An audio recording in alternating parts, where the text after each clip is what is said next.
good afternoon to you. I am in downtown Kansas City. I was here filming for the Matthew series, and I was getting in my car, but there was just something that was weighing really heavy on me because I kind of just came across it as I was preparing for those particular videos. I highly recommend you follow them.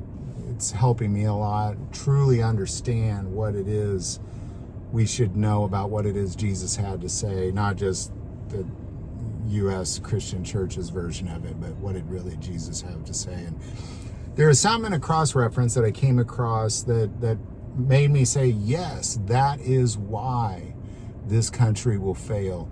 So I'm going to go to Mark 6, and I know this is a tough pill to swallow, but I strongly believe that the way the church goes, so does the nation go that way too. So I'm going to go to Mark 6, starting verse 2.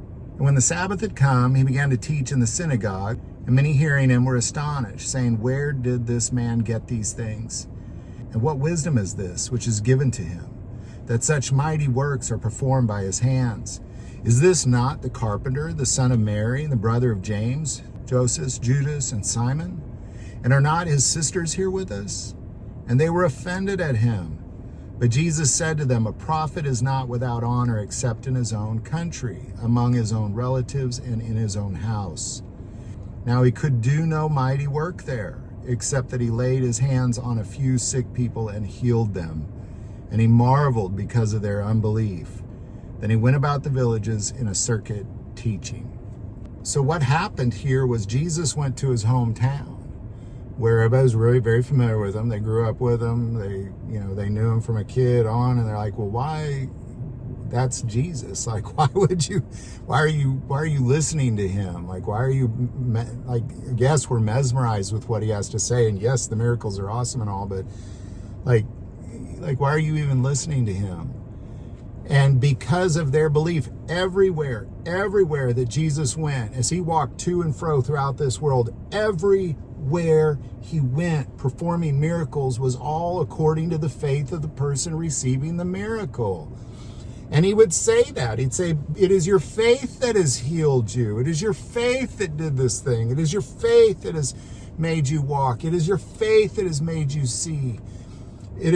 But because they lacked faith, they have completely denied the power of Jesus Christ. And I believe what we're looking at in America today is we are looking at a culture of people. We all grew up with Jesus. We all did. I did. You did. We grew up with Jesus. I remember somebody asking my daughter, we were on a road trip, and we stopped at some rest area in Wyoming, I think. And there were people preaching there, and one of them asked my daughter, and she was like 9. She's in her 30s now. Like, do you know about Jesus? And I thought to myself in that moment, like, that's kind of a dumb question, honestly. Like, who doesn't know about Jesus? Like, you need to get a little deeper than that. Like, of course we know about Jesus. Everybody's heard of Jesus.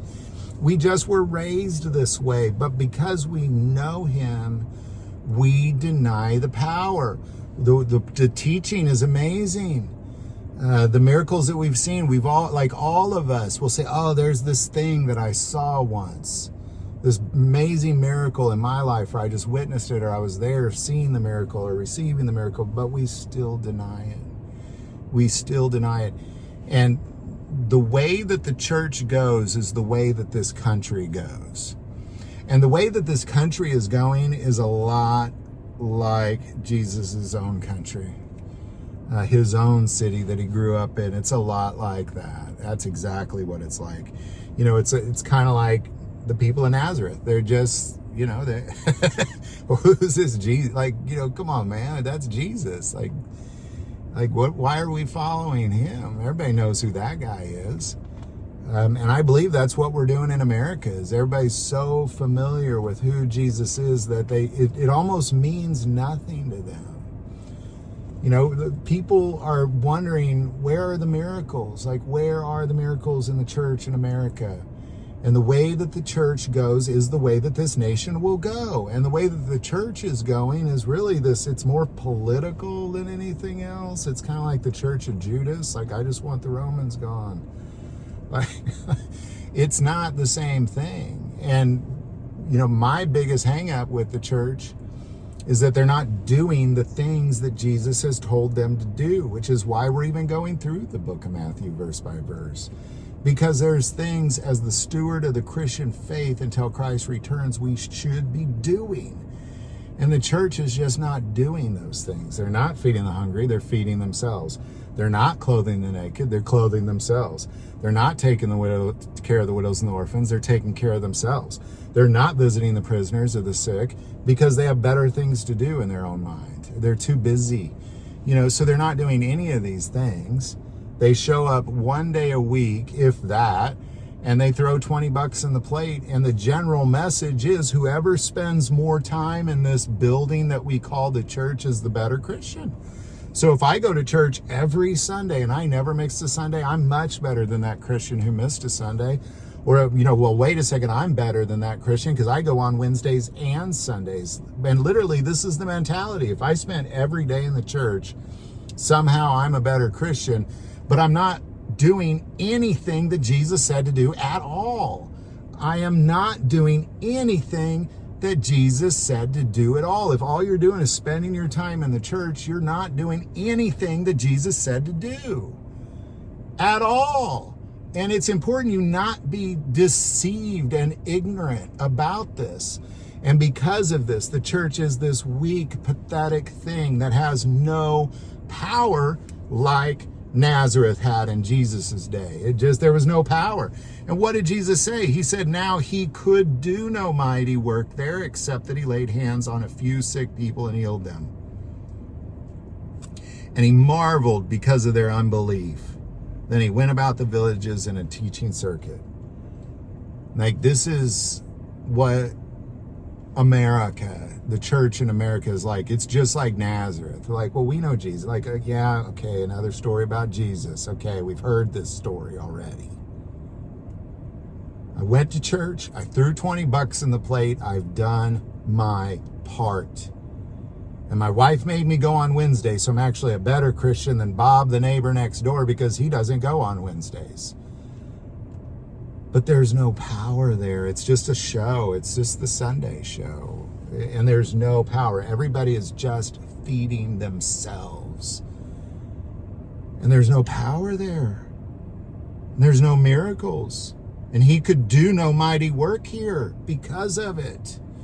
Now, I know there's churches out there doing some things. But as a whole, no. That's why so many young people are leaving the church. Your biggest drop in attendance is young adults. Well, why is that? Because they're not stupid. You know, you're preaching a thing, but you're not doing a thing. You know, people are preaching and then they're complaining about how homeless people, or they're preaching about being like Jesus, but they're complaining about all the orphans. Or they're preaching about how we should be like Jesus, but they're complaining about the immigrants, or whatever the case may be. And your children are watching you do this, and they're like, well, why would I want to be a part of that religion? Your religion is ignorant because you say one thing, but you don't do that thing because you don't believe. It is your unbelief. I believe if Jesus came into America, he would be marveled by our unbelief. But unfortunately won't, because it'll be destroyed as Babylon long before he sets his feet on the Mount of Olives. But, you know, if he was to stand here, he'd marvel at our unbelief.